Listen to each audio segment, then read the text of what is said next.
Hello friends, welcome to MKG kitchen. இன்றைக்கி நம்ம பார்க்க போகிறது சின்ன வெங்காய குழம்பு கிரேவி எப்படி செய்யலான்றதை தான் பார்க்கலாம். வாங்க எப்படி செய்யலான்றதை பார்க்கலாம்.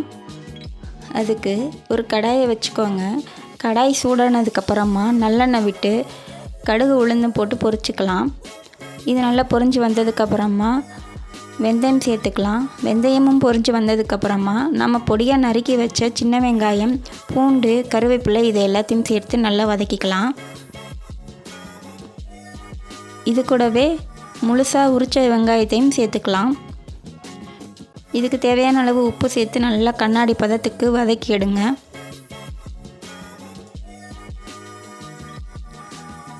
இது நல்லா வதங்கிட்டுருக்கு. இப்போது நம்ம அரைச்சி வச்ச தக்காளி விழுதை சேர்த்துக்கலாம். இது கூடவே மஞ்சள் தூள், மல்லித்தூள், மிளகாய்த்தூள் இதையும் சேர்த்து நல்லா கிளறிக்கோங்க. இந்த மாதிரி தனித்தனியாக மசாலா இல்லாமல் ஒரே குழம்பு மிளகாய் தூள் இருந்தாலும் அதை 2 ஸ்பூன் சேர்த்துக்கோங்க.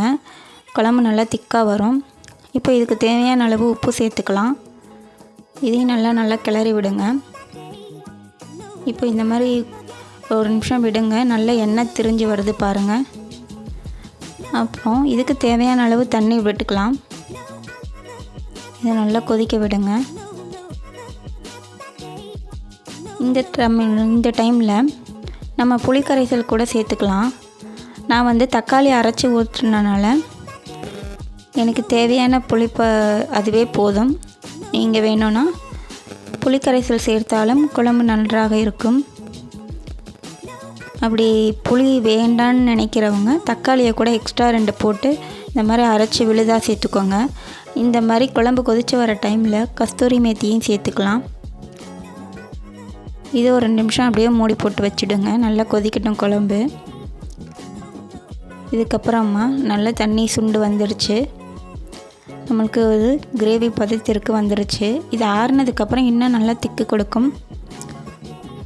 இந்த கிரேவி சூடான சாதம் அல்லது இட்லி தோசை கூட சேர்ந்து சாப்பிடலாம்.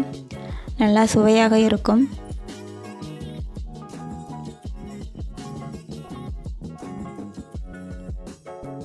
தோசை மாவு புளிப்பாக இருந்தால் இது புளிக்குழம்பு டேஸ்ட்டில் இருக்கும்.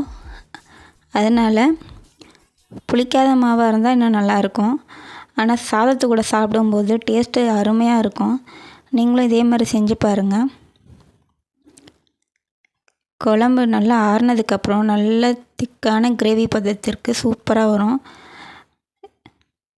காய்கறி இல்லாத சமயத்தில் இந்த மாதிரி நீங்கள் செஞ்சு கொடுக்கலாம். அருமையான சுவையில் சூப்பராக இருக்கும். பாருங்கள், பார்க்கறதுக்கு எவ்வளோ அழகாக இருக்குது பார்த்தீங்களா?